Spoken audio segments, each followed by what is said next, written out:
Social মিডিয়াতে এর আগেও এমন মিম ট্রেন্ড এসেছে, সাধারণত দু একদিন চলে, তারপর সবাই ভুলে যায়। এই সিজেপিতে সদস্য হওয়ার কতগুলো শর্ত ছিল এবং শর্তগুলো বেশ মজাদার। যেমন, আপনি কি অলস, ঘন্টার পর ঘন্টা অনলাইনে থাকেন, নিজেকে কি আরশোলা মনে করেন, যেমনটা প্রধান বিচারপতি বলেছেন, ব্যাস, ধর্ম, জাত, লিঙ্গ আপনি যাই হন না কেন, আপনি সদস্য। শুনে যে কেউ ভাববে এ তো নিছক রসিকতা, সিরিয়াস কিছু না। কিন্তু এখান থেকেই গল্পটা মোড় নিল। মাত্র দুদিনে টুইটারে ফলোয়ার ছাড়ালো 40,000, 4 দিনে ইনস্টাগ্রামে 8 মিলিয়নের বেশি ফলোয়ার, মানে 80 লক্ষ।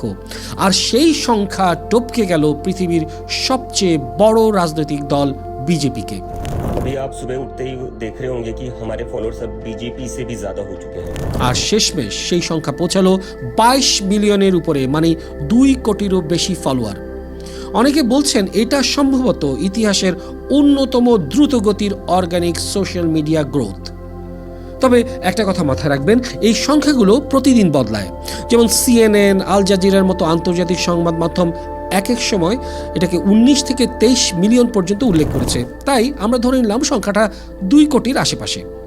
এখন এখানেই আসে আসল প্রশ্ন, যদি এটা নিছক মজাই হয় তাহলে এত মানুষ কেন এত সিরিয়াসলি এটাকে ফলো করতে শুরু করলো?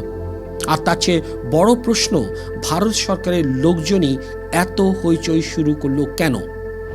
কারণ ককরোচ জনতা পার্টি মানে সিজেপি আসলে ধরে ফেলেছিল তরুণদের ভেতরের চাপা ক্ষোভকে, সিস্টেমের উপর জমে থাকা রাগটাকে। বারবার পেপার লিক, বাড়তে থাকা বেকারত্ব, চড়া মুদ্রাস্ফীতি, কোথাও কোনো জবাবদিহিতা নেই। যাদের জীবনটা সত্যি দুর্বিষহ হয়ে গেছে, তারা এই নিছক মজার সাথে নিজেদের মিলিয়ে ফেলল। আর তখনই সিজেপির ওয়েবসাইটে বেরোলো একটা ম্যানিফেস্টো। তার মধ্যে রয়েছে 5টা দাবি, প্রত্যেকটাই ভারতীয় সাধারণ মানুষের একদম বাস্তব সমস্যা নিয়ে। 1, কোনো প্রধান বিচারপতি অবসর নেওয়ার পর তাকে রাজ্যসভায় আসন দেওয়া যাবে না।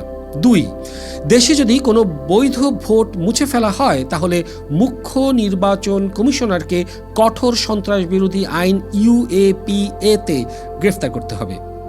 3, সংসদ আর মন্ত্রিসভায় নারীদের জন্য 50% আসন সংরক্ষণ করতে হবে। 4, আম্বানি আর আদানির মালিকানাধীন মিডিয়া হাউসগুলোর লাইসেন্স বাতিল করতে হবে। আর রয়েছে সবশেষ 5, কোনো সাংসদ বা বিধায়ক এক দল ছেড়ে আরেক দলে গেলে পরের 20 বছর তাকে নির্বাচনে দাঁড়াতে দেওয়া হবে না। খেয়াল করুন, এই দাবিগুলো কিন্তু হঠাৎ করে আসেনি। প্রতিটার পেছনে আছে একটা করে আসল উদ্দেশ্য এবং উদ্বেগ। বিচার ব্যবস্থার স্বাধীনতা নিয়ে সন্দেহ, নির্বাচন কমিশন আপোষ করছে কিনা সেই প্রশ্ন, মূলধারার মিডিয়ার একচেটিয়া দখল, আর সাংসদ এবং বিধায়কদের দলবদলের খেলা।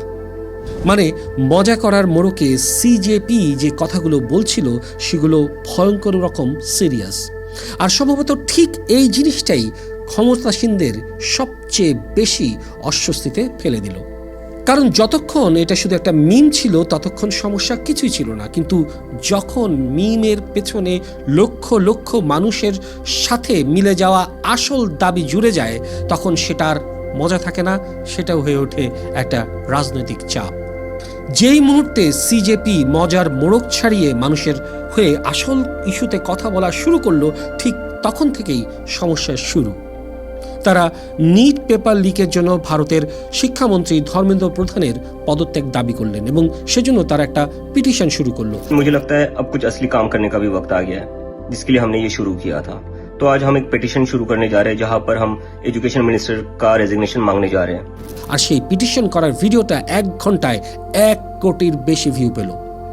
কারণ এটা ছিল লক্ষ লক্ষ ছাত্রের জমে থাকা হতাশা, যারা এতদিনে আওয়াজ তোলার মতো একটা প্ল্যাটফর্ম বা জায়গা পেল।